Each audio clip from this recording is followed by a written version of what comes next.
കനത്ത മഴയിലും കാറ്റിലും വീടിന്റെ മേൽക്കൂര തകർന്നു വീണു. ശനിയാഴ്ച രാത്രി 11-നുണ്ടായ ശക്തമായ മഴയിലും കാറ്റിലും വീടിന്റെ മേൽക്കൂര തകർന്നു വീണു. ചെമ്പുത്ര പട്ടത്തിപ്പാറ തോട്ടുങ്കൽ ഹരിദാസിന്റെ വീടാണ് തകർന്നു വീണത്. വീടിന്റെ മേൽക്കൂര ഒടിയുകയും പട്ടികയും ഓടും ഉൾപ്പെടെ വീടിനുള്ളിലേക്ക് വീഴുകയുമായിരുന്നു. ശക്തമായ മഴയെ തുടർന്ന് വീട്ടുകാർ തൊട്ടടുത്തുള്ള സഹോദരന്റെ വീട്ടിലായതിനാൽ വൻ ദുരന്തം ഒഴിവായി. ഹരിദാസ് ഭാര്യ ബിന്ദു, മക്കളായ അതുല്യ, ഹരിദാസിന്റെ ജ്യേഷ്ഠൻ മുരളി, ഭാര്യ അംബിക എന്നിവരാണ് ഈ വീട്ടിൽ താമസിക്കുന്നത്. അപകടത്തിൽ 3 മുറികളുടെയും അടുക്കളയുടെ മുകൾ ഭാഗം പൂർണ്ണമായും തകർന്നു. ഗൃഹോപകരണങ്ങൾക്ക് കാര്യമായ കേടുപാടുകളും സംഭവിച്ചു.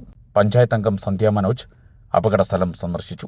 പ്രകൃതി ദുരന്തത്തിൽ ഉൾപ്പെടുത്തി വീട്ടുകാർക്ക് ആവശ്യമായ നഷ്ടപരിഹാര തുക ലഭ്യമാക്കാൻ വേണ്ടി നടപടികൾ തിങ്കളാഴ്ച തന്നെ നടത്തുമെന്ന് പഞ്ചായത്ത് അംഗം പറഞ്ഞു.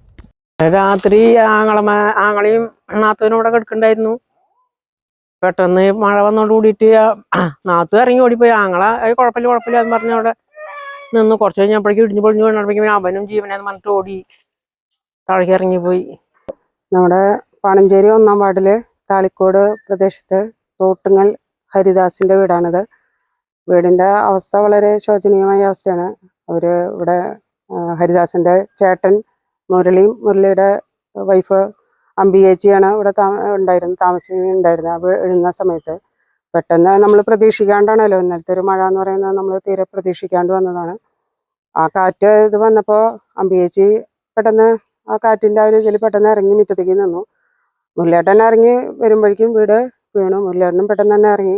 അത് കാരണം കൊണ്ട് ഇവർക്ക് കാര്യമായ പരിക്കുകളൊന്നും പറ്റിയിട്ടില്ല.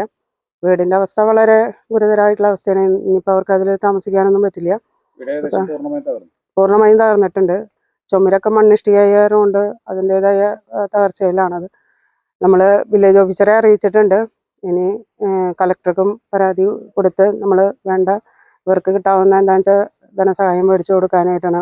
മുരളിയേട്ടനൊക്കെ ഓട്ടോറിക്ഷ ഓടിച്ച് ജീവിക്കുന്ന ആളാണ്. അപ്പോൾ അവർ താമസിക്കുന്നതാണ് ഇവിടെ.